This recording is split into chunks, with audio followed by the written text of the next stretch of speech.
Sarva Vedanta Siddhanta Gocharam Tamagocharam Govindam Paramanandam Satgurum Pranatosmyaham.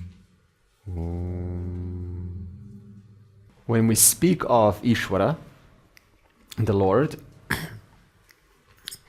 you see, we're not speaking about inert intelligence, and we're speaking of a conscious intelligence, because intelligence cannot put things together without the presence of consciousness.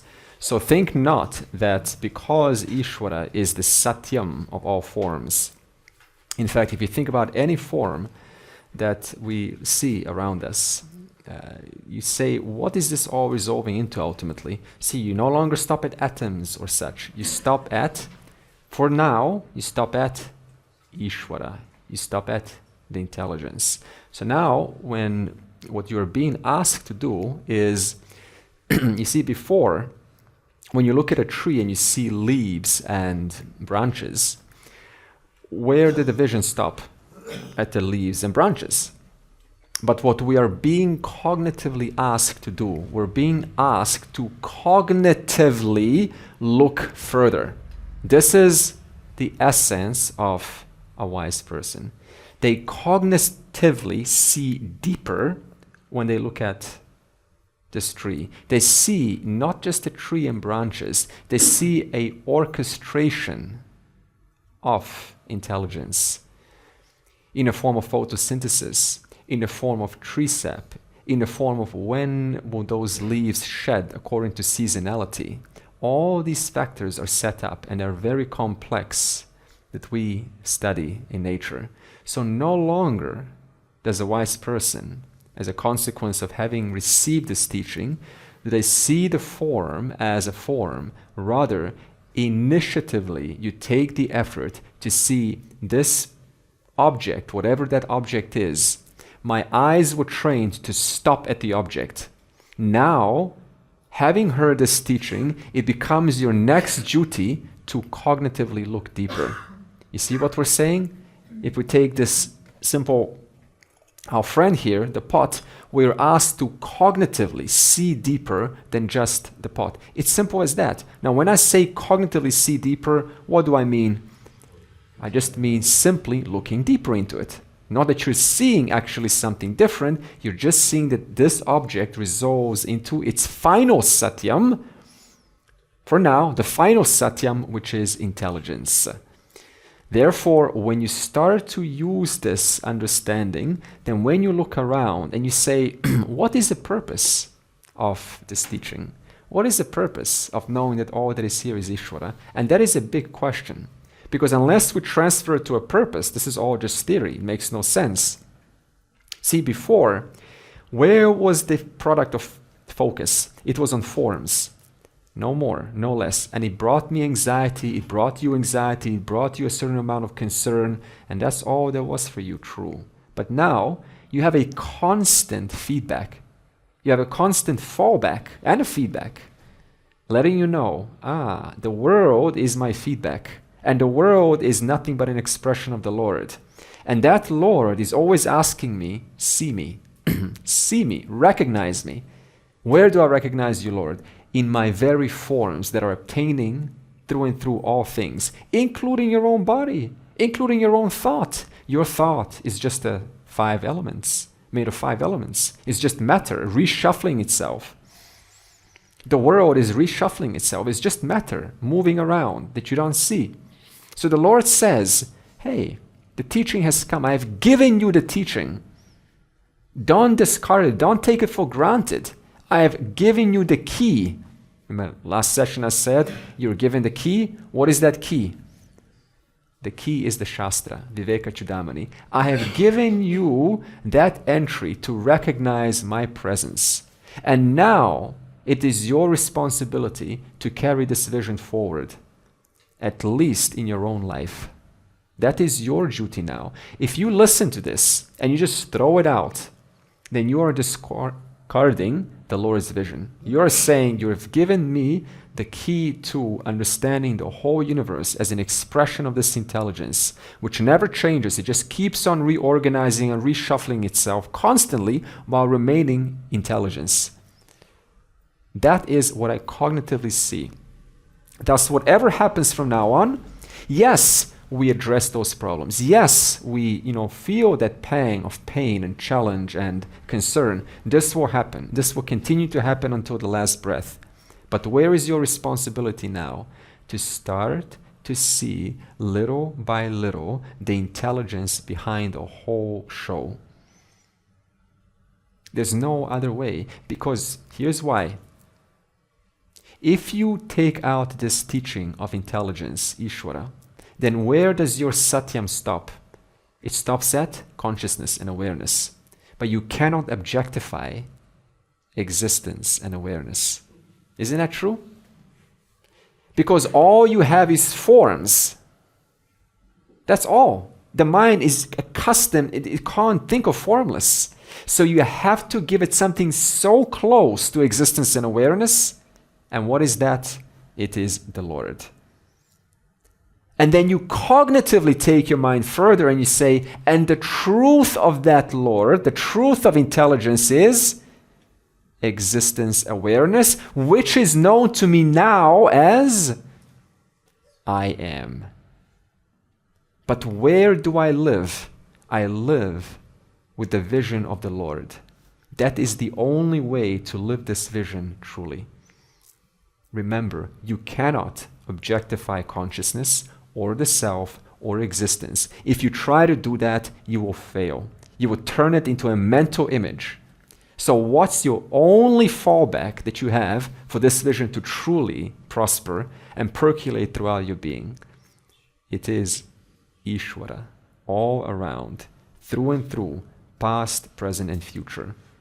That is what the wise person of true devotion sees. They don't go blabbling on about consciousness left and right, because it's going to be an object. It's just a thing. Brahman, Brahman, Brahman. It is you. The only thing that a wave in an ocean can relate to is the ocean.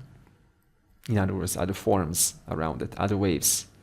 It cannot relate to the water because it is the water. It can only understand the truth of the form is intelligence, and the truth of that intelligence is consciousness. And that consciousness I am also, because there's only one reality. Who are you to exclude yourself from that? What we have learned so far is when we see, for example, a mountain, we see that the mountain is an intelligent assemblage of rocks and soil. Rocks and soil are just take a rock, an intelligent assembly of minerals. Minerals, an intelligent assembly of atoms, etc. But I can't find the mountain, the rock, because the mountain is nothing but rocks and soil.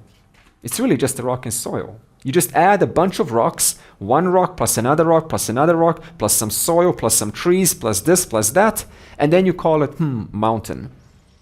Is it really a mountain? Is it a mountain?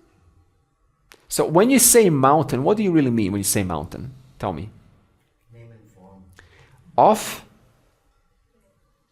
trees and rocks, right? So when you say mountain, all you're really saying actually is a bunch of rocks. You understand? That's what you're saying. And when you say a bunch of rocks, you're just saying a bunch of minerals put together.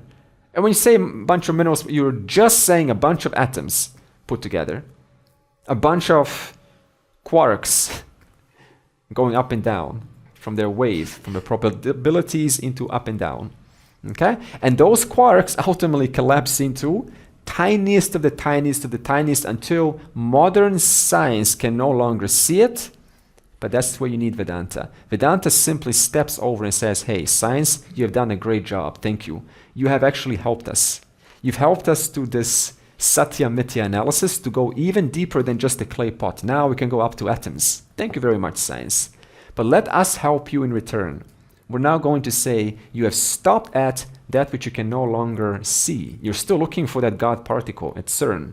I just heard in the news they're putting another investment, huh? Look at this. And here we are, free.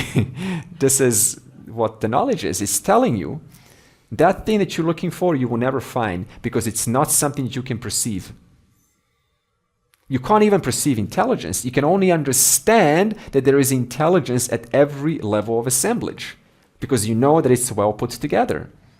That is what every form, even your God particle, if you find it, even that will be depending upon intelligence. They're kind of close. They're saying now string theory, a bunch of intelligent strings which are moving and causing all things to appear as they are. It's very close. They're getting very, very close. For them, the closest that I know in my knowledge is strings. But to close that full loop, now you have to bring it into consciousness, and now you have to connect it to consciousness. It's too much. But Vedanta says, hey, you've missed out two more realities. Science, you've missed out intelligence, from which time, space, and universe arises. How do we know this? Because whatever is in the universe is intelligently put together. Thus, it must come from an intelligent cause. It's just logic. And the material itself, you can't find the material. If I keep on looking in this wall deeper and deeper and deeper, I can't find it. It just resolves, this is basic science now, it resolves into quantum level, quarks. But I can find the intelligence putting all things together. So what am I showing you here? This is not a matter of belief. Does this sound like belief that we've been shown? It's just scientific analysis until you arrive to the reality. Every step of the way. No question of believe it. There's intelligence. Where? Observe it. And that's why you need a clear mind for this. We said earlier. You need a discerning mind to appreciate this teaching. Otherwise, as we will soon see, they will just keep on babbling and babbling and babbling because the mind is not ready. But there's also a lot of space between the quarks. And the quarks themselves, the smallest of the smallest, this is excellent. Even if they find a God particle which is even smaller than quarks, then what is that God particle still? It's still within space. Yeah. So that means it still depends upon, that means no matter what they find, will always depend upon space and time. Because it exists for a moment. They found it now, they haven't found it yesterday. Thus, anything that changes, anything that's perceived, they will perceive the God particle, and anything that is dependent is not self, is mithya.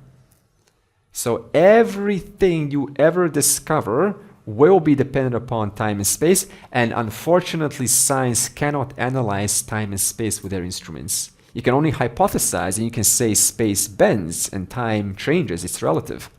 But what is the substance of time and space? That's the problem. And Vedanta steps in and says it is intelligence, which we call Ishwara. So what's the purpose of this teaching of Ishwara? It is that you have a consistent fallback, something to always fall back upon. Because if you keep on falling upon forms after forms, it's going to be a tough journey. The only true way to have consistent mental composure is to have something that you can fall back onto, something that you can at least entertain mentally. You can't entertain consciousness. That's why those who just hear this consciousness teaching, they still walk out with so many problems. The teaching is dry, I didn't get it, I didn't connect. How do I bring it into my life? That's always the same question. How do I bring this consciousness? You can't, that's the problem. So we cannot leave you with consciousness. You have to bring in the Lord. When you bring in the Lord, we stop feeling persecuted all the time. I am being punished randomly, I'm being rewarded randomly. That's not true. Because if it's an intelligent order, it must mean that everything is beautifully connected, whether you realize it or not. Somehow, we have gone through people to people, teacher to teacher, and you've crossed paths across certain people who sent you here, and you've connected to Vedanta. And that, according to the Vedas, requires an extreme amount of punyam. to get to the teaching that not only just talks about consciousness, but also brings in the Lord. Without the Lord, it is not Advaita Vedanta. I don't know what you call it. But one thing I do know is often the Lord does not get mentioned. But you cannot get the teaching because I'll end up constantly looking at the world, calling it consciousness. It's not consciousness, it's a form. You see this? My vision has stopped partially. So now it's just a concept. Oh yeah, it's consciousness. It's just a concept. But you turn that concept into actuality by seeing cognitively deeper through the form. To intelligence. And then recognizing that intelligence, now this is where you take over with your cognition. You say the truth of that intelligence, which is parinami upadana karanam, reshuffling itself constantly. The truth of that intelligence is, listen to the vocabulary, all things resolve to intelligence. The truth of that intelligence is known to me right now as I am. You see the order? I have not excluded the forms. I have not excluded Ishwara, and I have not excluded the self. All at once we have included it. That's the beauty of the methodology. Furthermore, you live responsibly now because you know that you're never alone. That's a big issue. I can know that I'm consciousness, but I still feel alone. But now, everything that we're surrounded by is the Lord. This is the Lord. Right now, you're looking at God. You're experiencing God right now. You're swimming in God in this moment. And that God is appearing to you as these forms. Who is speaking, who is creating your body, who is sustaining your body, who will one day take your body away from you when the time is right. The Lord is all you have. It is the one friend who has been with you since beginningless time. Everyone else has come and gone. How can you not dedicate your life to Him? How can you not prostrate to Him? How can you not say, thank you, Lord? Thank you for guiding me all this time. I've been looking for you, and you have now brought me to you. I found you. Thank you. All that journey was worth it. All those hardships were worth it. I've been thrown like a leaf from place to place, and I thought I was away from you.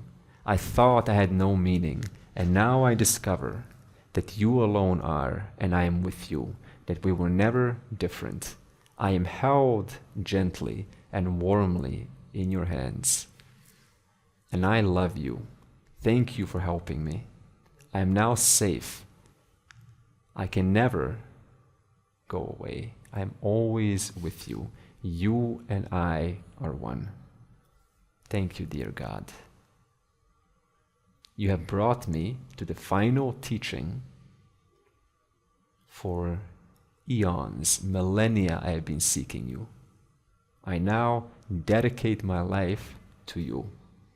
When you are given this vision, how can you not give back to Him? Because He has given you infinity. And He has let you know you were never lost. You're now found. And you are here, and you always will be here with me, says the Lord. You will be here with none other than yourself. There's nothing but you here now. And for the moment, for the time being, for the moment, you are playing this little game.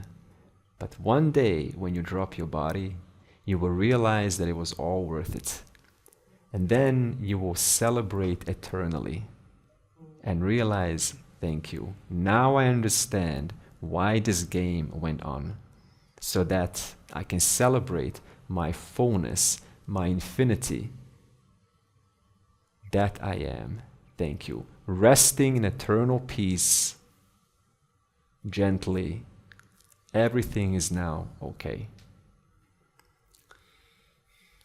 That's when the teacher finds you. The teaching finds you. and you have nothing to worry about. And so it's a huge thing what it means to bring Ishwara into your life. It's not a small thing. Without Ishwara, there's no emotion. Without Ishwara, there's no devotion. With Ishwara, there is devotion, there is emotion, there is a fallback. That is your fallback, the Lord. So what do I do now? I bring Him into every facet of my life. And one of the ways that we bring Him into our life is through the mantra, Tat Tvamasi. Another is through Om Tat and Sat. Every session we say Om Tat Sat. And whenever we say Om, we are including all forms. We're just mentally acknowledging all forms. Physical forms, the world, time and space, Om. Just forms, Om. Simple, Om. I'm including all forms in this moment, Om. But then when I say Tat, what do all those forms resolve into? Ishwara. So when I say Om, I'm acknowledging all forms, including this form who said Om. And then when I say Tat, I'm saying all those forms have their reality, have their satyam in Ishwara. And Ishwara has its satyam, has its reality in Sat, existence. Om Tat Sat. Forms Ishwara consciousness. Forms Ishwara self. Forms Ishwara existence. So it's the whole entire teaching, Om Tat Sat. You've included all forms. You included subtle forms, thoughts. You've included in the past, present, and future, everything Om. Every subtle form, physical form, you've included it in Om. But forget not, those forms resolve in Tat, Ishwara, my guide. And don't stop there. That Ishwara, his reality depends upon Sat. And so the whole thing is just one, seen from different facets, from different standpoints. From one standpoint, you see yourself as a form. You're seeing forms. From another standpoint, oneself is in a form of Ishwara. From another standpoint, the self is the self. Just different standpoints. And this lets you deal with different standpoints. Om, remember, every form, my mom, my dad, my family, everything, every sound, everything in this moment, Om, I include, depends upon Tat, Ishwara, has its reality in Ishwara. Tat has its reality in Sat, known to me as I am. So this is something very useful that we can chant. This is my personal, the only mantra that I have. There's a time when you just settle with something. For me, this is perfect because it includes all realities at once. Now you can of course use Om, like we said, Om, if you want, just Om, Om, Om. It's up to you. But whatever you want, you choose something. Okay. So this is a analysis of Maya. However, now we're going to change a little bit of a gear, another gear, and we'll call this the analysis gear. So you'll notice how the tone is going to change because here I am speaking emotional language and it touches us. But now I have to switch into very logical language, which makes you fall asleep. Hopefully not. No, good, good. So now it continues and wants to say this Maya is indescribable. So let's see what it says about this.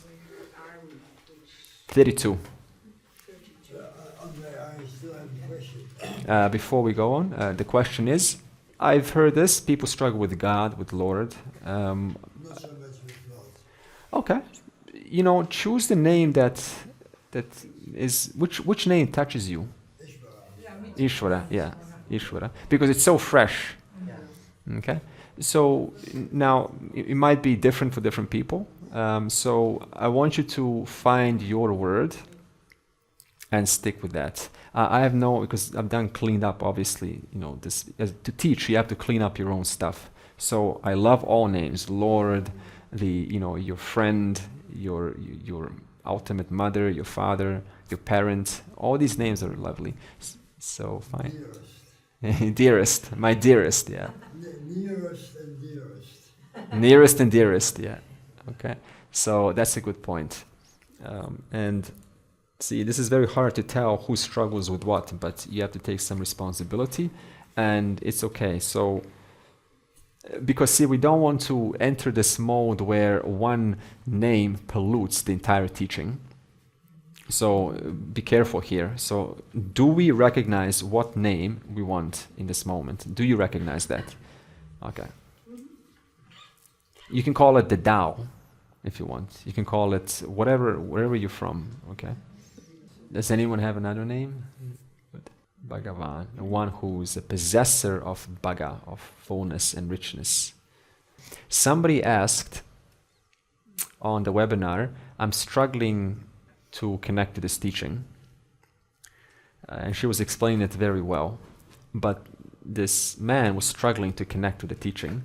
And my teacher made a very good point. The reason sometimes we struggle to connect with this teaching is because we have to balance the emotional and intellectual language. Some people connect with that emotional language a lot more, and you listen. Others connect with that rational, logical language. So if the teaching is a little bit peculiar, then you might, change the vocabulary for yourself. Like the dearest, that's emotional language. All knowledge, all power, that tends to be more like rational language. So Maya is indescribable. Sat na api, asat na api, ubhyatmika na bina api, abhina api, ubhyatmika na sangha api, ananga hi ubhyatmika na maha adbhuta anirvachaniya rupa. So Maya cannot be said as real or non-existent, verse 32, or combination of real and non-existent. It is not separate nor non-separate from consciousness, nor is it made up of parts.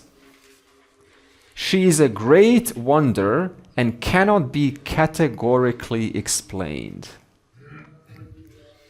So anirvachaniya is what just means you cannot categorically point out and say this is Maya, because Maya manifests as effects.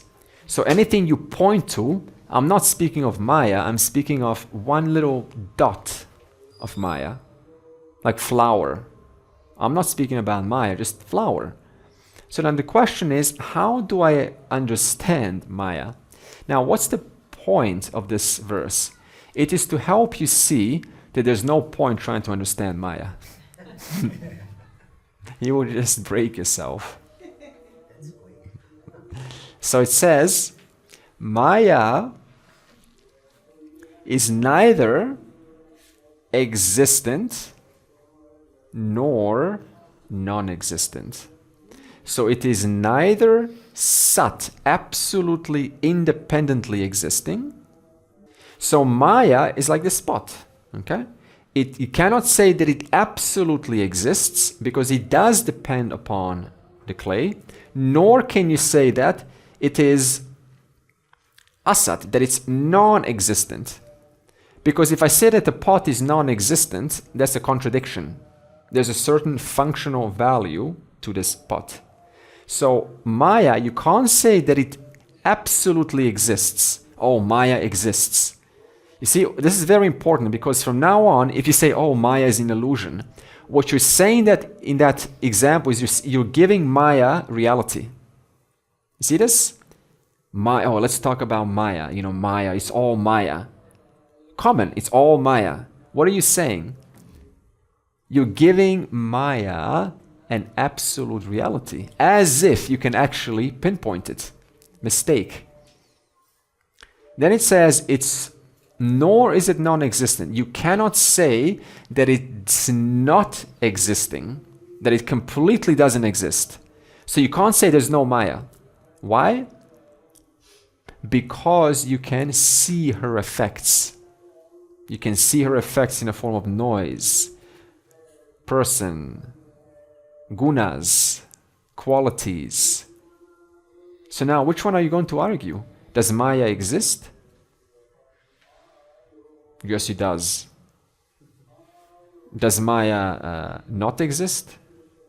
No, it doesn't. Well, it's neither. So don't even ask the question. Don't even answer. Because it's neither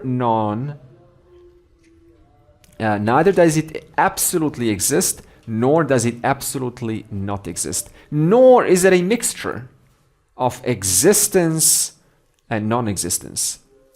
What does this mean? Can I say that this spot absolutely exists and absolutely doesn't exist? Huh? It's just a funny question to ask. If this spot both absolutely existed and absolutely didn't exist, then there will be no pot.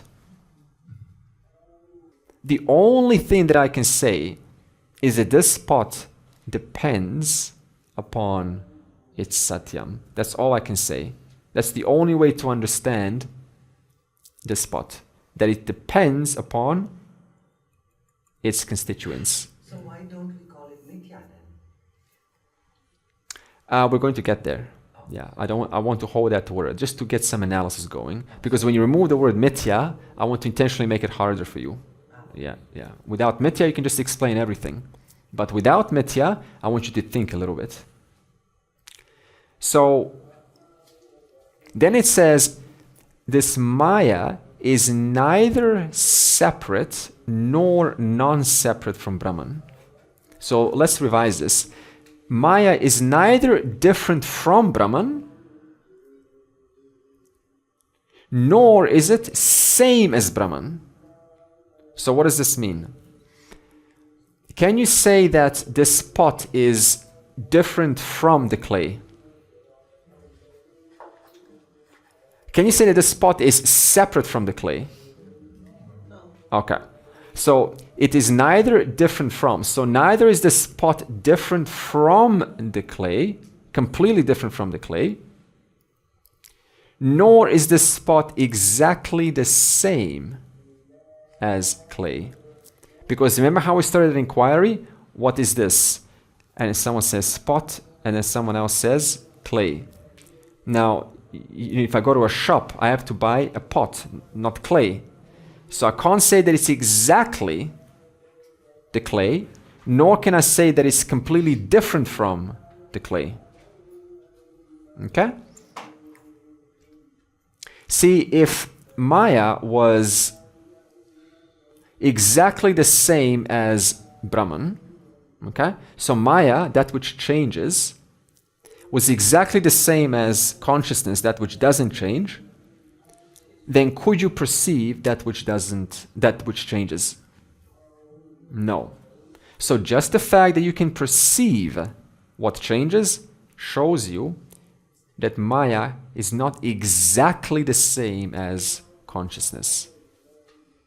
But at the same time, Maya is not completely different from consciousness, because it is a mithya.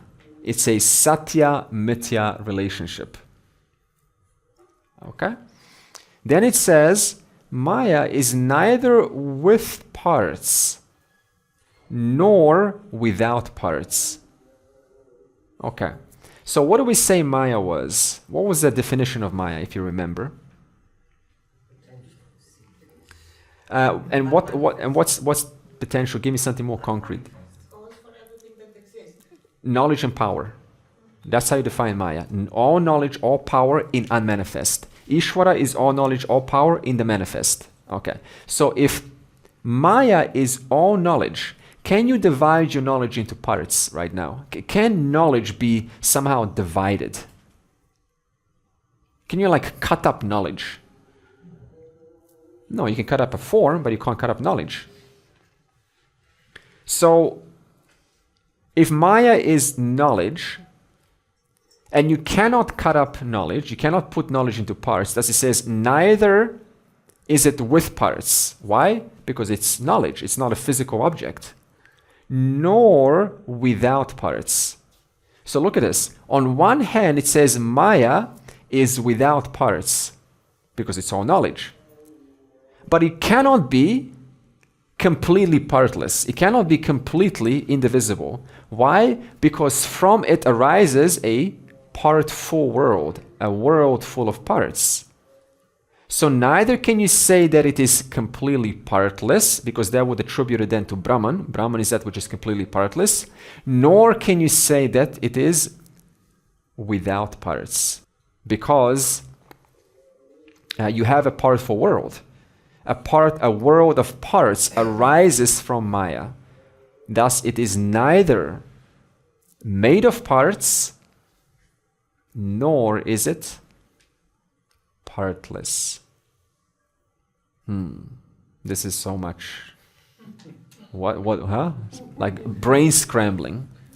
Okay?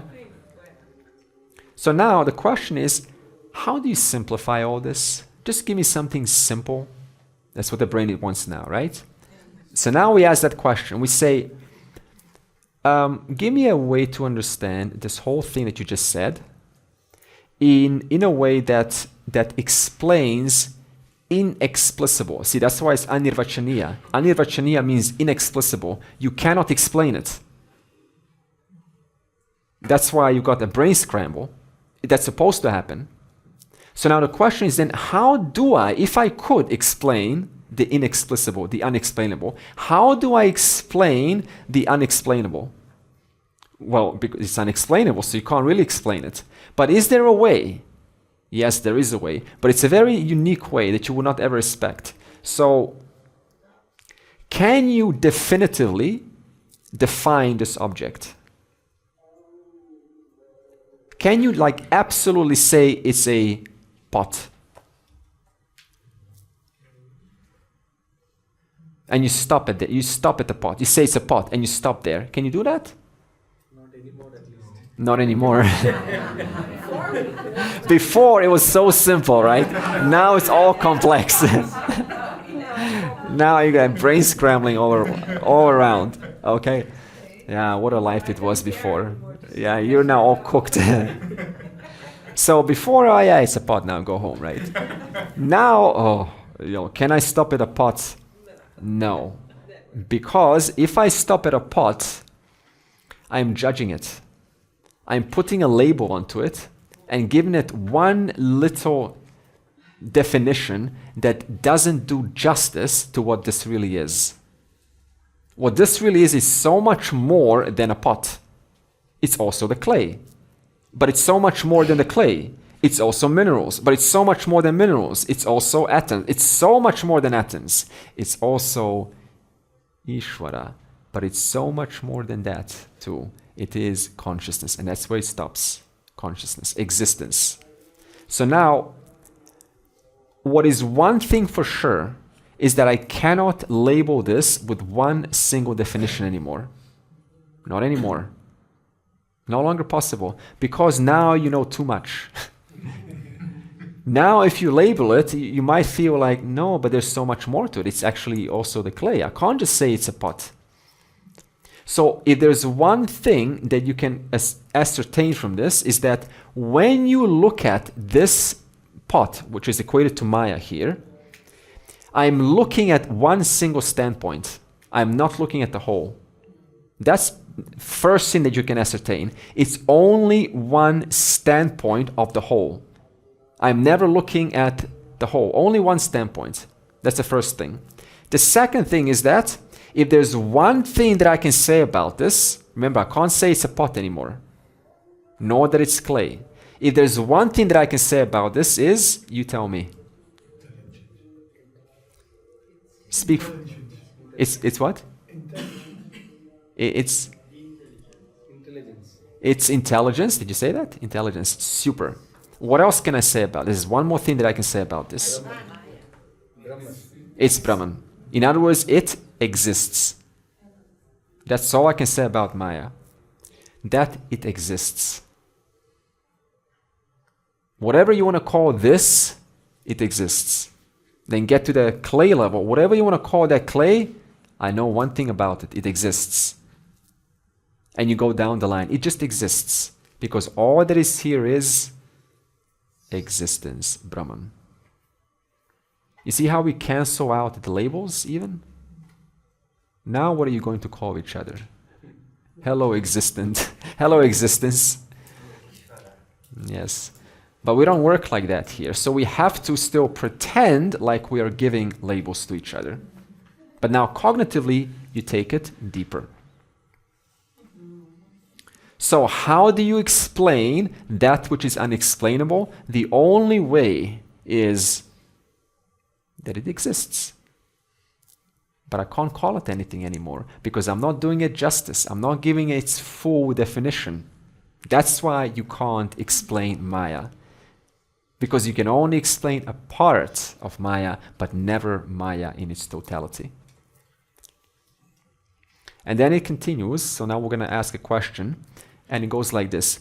Is Maya identical to Brahman, different to Brahman, or both?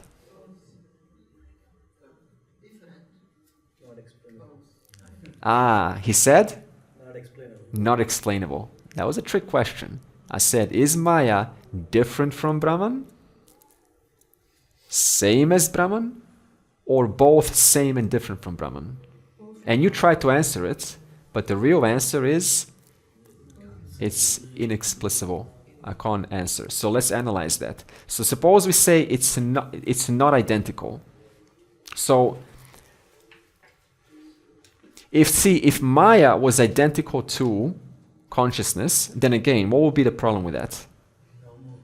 Yeah, you couldn't tell there's change. So we've already done that. So let's look at, for example, an example of a wave. Is a wave in the ocean entirely... Is the wave identical to the H2O?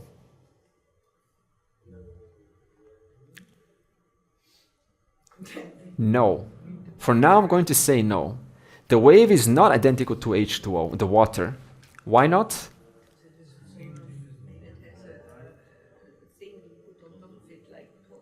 Because the wave is temporary. It's changing. But the water is permanent. In that sense, the wave is not identical to the H2O. So what does this mean? If the wave here is compared to your body, and H2O is compared to consciousness, then whatever happens to the wave, does that happen to the H2O? When the wave crashes and it goes horizontal, has that happened to the water? No, it happened to the wave. So what does this mean? It means that whatever happens to your body when it goes horizontal one day, whatever happens while it's vertical, it doesn't touch you in any way. But then it continues. So I asked the question, is the wave identical to H2O, to the water? And you said no. And the answer was because the wave is changing, crashing, moving. The water is just water. Water is just chilling out, oblivious to the thunderous movements of the waves. It's just relaxing. H2O molecules are going like this, right? Relaxing, totally at peace. But from the standpoint of the wave, what's going on? Drama, movement, they're fighting, they're falling, they're being born. Wave, not the wave, the water, chilling out. So the wave is not identical to the water. Okay. So we have settled the discussion. But then the logic continues. Now it says the wave is not different from the water. Now we have to cancel out the previous logic. So Is Maya, if Maya was different from Brahman, then that would limit Brahman. That would cancel out the entire scriptures, because scripture says Brahman is eka evam advitiyam, one without a second. So if Maya was different from Brahman, then Brahman wouldn't truly be one. The entire Advaita vision collapses at once, because you have now two realities. So now let's make another statement. I'm going to say the wave is not different from the water. Why? Because it's Namarupa of the water. Because it's a name and form. It's a form with a name. Remember what the mithya is? Nothing but satyam plus form with a name. It's like a no plus. So the wave is not different from the water. Your body is not different from existence. Your thoughts are not different from existence. This world is not different from existence. Because there's only existence, there's only water. So, and also, if Maya was different from Brahman, then could you experience Maya? Because Maya is change. If Maya was different from Brahman, then would changes be experienced? No, because they're two different things. I am aware for unchanging consciousness, and Maya, all changes over there. If that was over there, then you wouldn't be experiencing changes. So therefore, Maya cannot be different from Brahman. Maybe, continues the logic, maybe Maya is a mixture. Maybe it is both identical to and different from. Why not? There's nothing else except Brahman. Okay, good. That's a very simple way to understand it, yeah. But let's go into the logic. It is not a mixture. You cannot, because it violates the law of contradiction. You cannot have something absolutely, for example, fire. You cannot have fire absolutely hot and absolutely cold. Water absolutely liquid and absolutely frozen. You cannot have a shadow absolutely light and absolutely dark. It violates, it's a contradiction. You cannot have something that is absolutely changing and absolutely unchanging at the same time. Therefore, it is not a mixture. You cannot say that Brahman and Maya are sort of this mixture of both identical and different from. So again, you're like, oh, what? Huh? What? This is too much. Go back to the simple logic. How do you explain Maya? In one way, it is. That's all I have to know. So what's the point of this whole discussion? So that you don't have to bring this discussion ever again. It's like, oh, no, not again. No, don't bring it up. So what the verse wants to break your fascination with Maya. That's all it wants to do. Because you know how, I would know how much this whole Maya discussion is. We all want to understand it. And now it just said explicitly, don't even bother. It exists. It's inexplicable, anirvachaniya. Verse 33 will say something else about Maya. Avyaktam etat trigunaihi niruktam tat karanam nama shariram atmanaha sushuptihi etasya vibhaktihi avastha palina sarva indriya buddhi vritihi. Verse 33. Unmanifest Maya appears as the three gunas. We've gone through that as the three kinds of expressions in this world. And is the causal body of awareness. It's another way to call it now. We said it prakriti, three gunas. Now it's called it causal body. Deep sleep, the state in which all the activities of the senses and the mind are resolved, is its subtlest state. This is interesting. So let's start with causal body. The unmanifest Maya is the causal. Maya is the causal body. So it says that it's the causal body of awareness. So all this means in simple English, it's the seed. It's the seed from which everything comes. That's easy to understand. Okay, we've discussed that. So not only does the individual, you said, where does the jiva, what about the jiva? Individual comes from this, but also the universe. Time, space, and jiva comes from this. And because we said Maya's Avarana Shakti hides information from the jiva, whose true nature is consciousness, mistakenly identifies itself with Maya's three gunas, and thus lives accordingly to that vision. I am as big or as small as these three gunas. So this is how the ignorance happens. And it says that Maya's, in the waking and dream, what does Maya do? In the waking and dream, it produces a subject-object duality. That's what we all experience. This is what Maya is producing right now. And in deep sleep, a part of Maya that keeps your subtle body right now manifesting, in deep sleep, that part of Maya resolves. And it takes your subtle body along with it.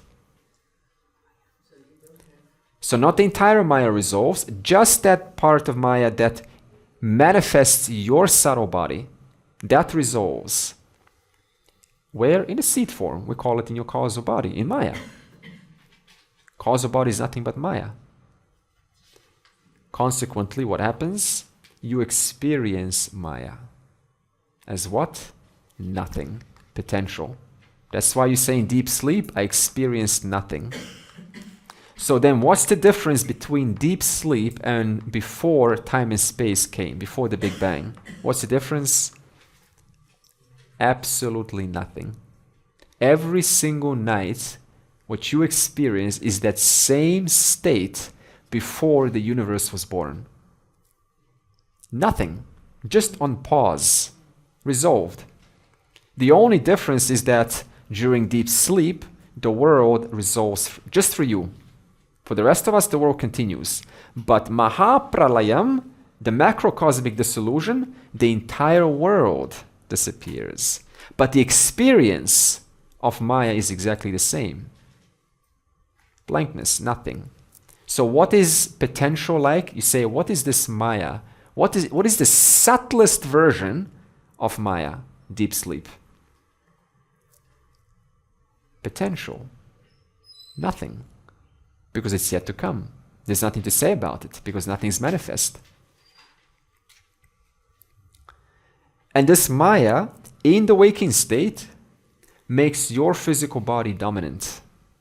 So in the waking state, what body is dominant in the waking state? Your physical body. That is why in the waking state, everything is about bodies. Talking about bodies, worrying about bodies, going to body sculpting, machines, okay, and parlors and saunas and so on. So much about the body. We are attracted to other bodies. Is it possible to get attracted in a dream to somebody else?